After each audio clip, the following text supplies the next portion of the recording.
As you're looking at the Metro Tucson market of 1 million consumers, and if you were putting down a store somewhere in this valley right now to access those consumers, A store or university? oh, a retail store, or any small business where you need to access the consumers, would you be inclined to put that across the road in the county or the city of Tucson?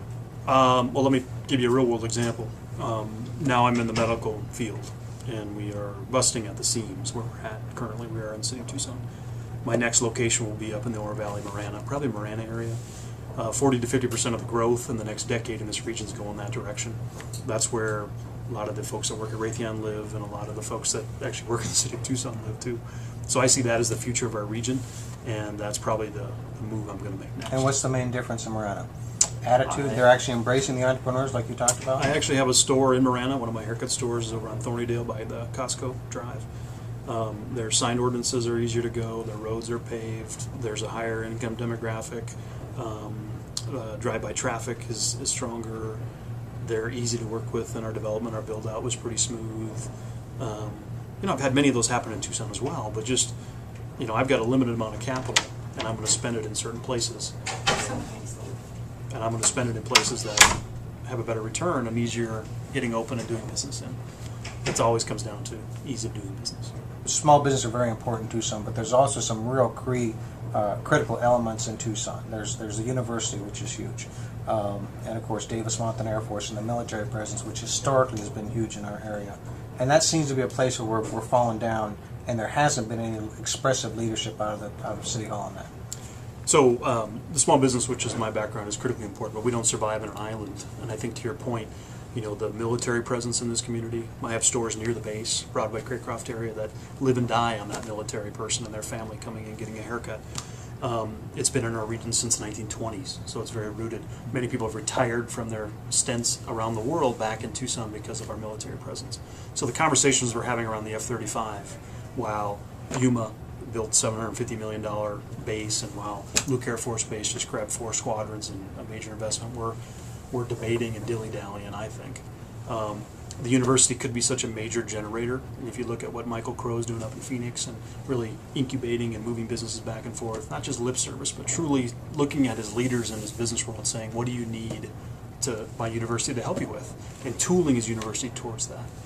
I think that, major aerospace like Raytheon's, those are hugely important to us. Would they be able to come into this market cold, clean today? And I don't think so, and that's a sad, sad sight.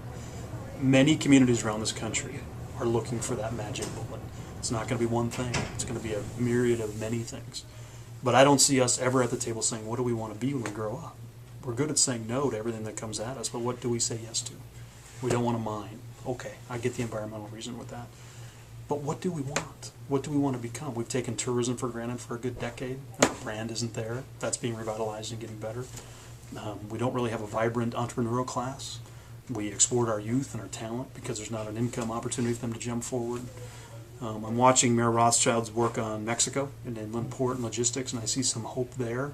But I really don't know if the leadership is really all at the same table pulling the rope the same direction sometimes, and it really concerns me about my future and my family's future. You came out of the U of A. Yeah. You came out of the Eller Center and have stayed in our community, have done lots of wonderful things. How would you, I know that's been a while back, but how would you evaluate the environment in the community to facilitate it, to embrace that next iPod inventor or whoever, that next huge Google person that might be here at our very own university, and the likelihood of them staying in Tucson versus saying, no, I don't want to raise my family here, I don't want to start my business here? So I'm a graduate of the U of A, through the political science wing of the college, and in order for entrepreneurs to be successful and spin off ideas, you have to have a lot of pieces in place, funding and incubator sites, and I start to see percolation of that a little bit. The Bio 5 program that's come out of the U of A, I do like. I see what's happening there. I don't see our economic development, Tucson Regional Economic Development, really at the table like they need to. Our chamber, I haven't seen much action there either.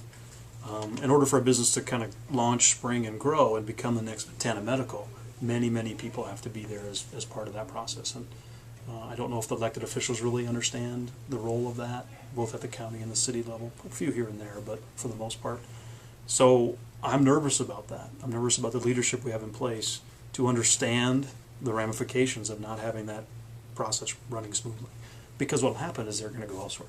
And we've seen that over the last 20 years or so. We educate these people from the U of A, these kids, and they leave for lack of opportunity.